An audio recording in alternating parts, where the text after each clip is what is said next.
पुणे से सिन्नर। सफर के एक दिन पहले। कल सफर को निकलना है और मैं अब मेरे साइकिल का कैरियर फिट कर रहा हूं। यह कुछ अजीब नहीं लग रहा। रात की 11:30 हो गए थे और मैं इस उलझन में फंसा हूं। क्या लूं क्या नहीं, इससे मेरा दिमाग चल नहीं रहा था। तो मैंने सभी चीज एक चादर पर बिछा दी और जो चाहिए वही मैं मेरे बैग में पैक कर रहा था। फाइनली इसमें से मैंने कुछ कम किया और अब यह मेरे साथ अयोध्या तक जाएगा। 1 बज रहे हैं और पूरा सामान बैग में डालकर साइकिल पर पैक कर दिया है। समय कैसे पंछी की तरह उड़ रहा है पता ही नहीं चल रहा। अब बस कल की सुबह का इंतजार था। मैंने भगवान के सामने हाथ जोड़कर प्रार्थना की, हे प्रभु, मेरी ये यात्रा सफल, सुकुशल और मंगलमय बनाए। मैं अपने रिश्तेदारों और दोस्तों के साथ नीचे आ गया था। सभी से बातचीत हो गई और अपनों को अलविदा कहते हुए हमने हमारी पुणे से अयोध्या साइकिल यात्रा का रोमांचक सफर शुरू किया।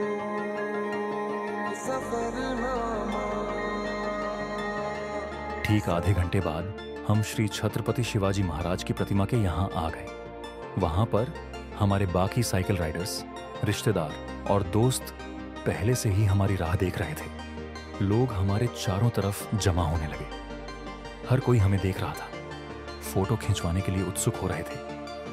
हर तरफ कैमरे, मुस्कान और फोटो के लिए उतावली भीड़। एक पल के लिए ऐसा लगा जैसे हम सेलिब्रिटी बन गए।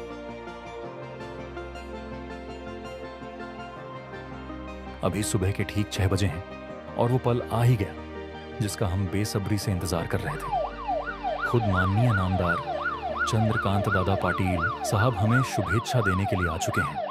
माहौल में उत्साह और गर्व दोनों झलक रहे थे। पाटिल साहब हमारी तैयारी की जानकारी ले रहे थे। पहले तो हम सब ने श्री छत्रपति शिवाजी महाराज की प्रतिमा को फूल अर्पण किए। ये हमारे सफर की एक शुभ शुरुआत थी। इसके बाद मैंने और पवार सर ने अपने मन की बातें साझा की, अपनी इस यात्रा के उद्देश्य को सबके सामने रखा। बाद में पाटिल साहब ने रोड सेफ्टी के ऊपर लोगों को भाषण दिया, उसका महत्व बता दिया। हमारी प्रेरणा स्रोत और मार्गदर्शिका प्राध्यापक डॉक्टर अनुराधा येडके, जो इस यात्रा के हर चरण में हमारे साथ खड़ी रहीं, उन्होंने इस यात्रा को सफल बनाने के लिए हर संभव समर्थन प्रदान किया।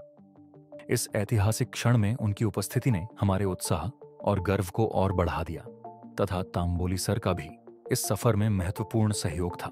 अब वह ऐतिहासिक पल आ गया और माननीय पाटिल साहब ने हमारे प्रवास को झंडा दिखा दिया और हम निकल पड़े पुणे से अयोध्या की ओर। बाकी राइडर्स भी हमें शुभकामनाएं देने हेतु हमारे साथ आलंदी तक आ रहे हैं। यह लगभग 30 किलोमीटर का अंतर है। वहां दर्शन होने के बाद हम उनके साथ तस्वीर खींच रहे थे।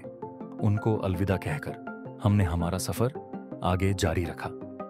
धूप तेज है और हमें शुरू में ही चढ़ाई का सामना करना पड़ रहा है।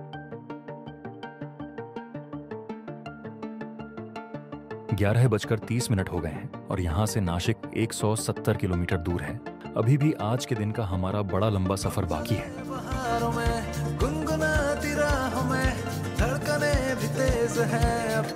रास्ता सीधा नहीं था, उसमें कई उतार चढ़ाव थे।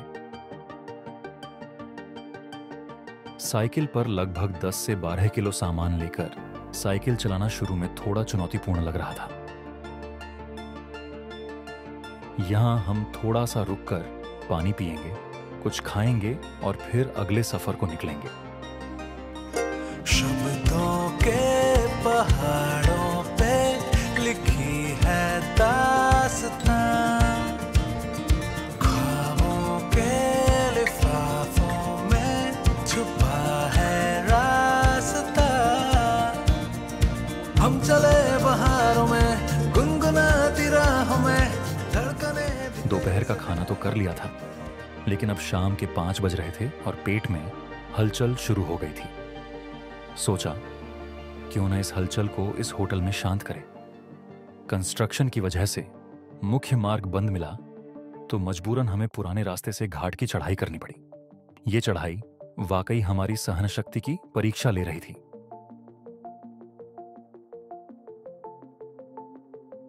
अब अंधेरा दस्तक देने ही वाला था। सूरज धीरे धीरे ढल रहा था और वो सनसेट हमारी थकी निगाहों को सुकून दे रहा था। उसे देखते हुए हमने अपना सफर जारी रखा। सिन्नर अभी भी करीब 60 किलोमीटर दूर था और आगे का सफर हमें अब अंधेरे में तय करना था।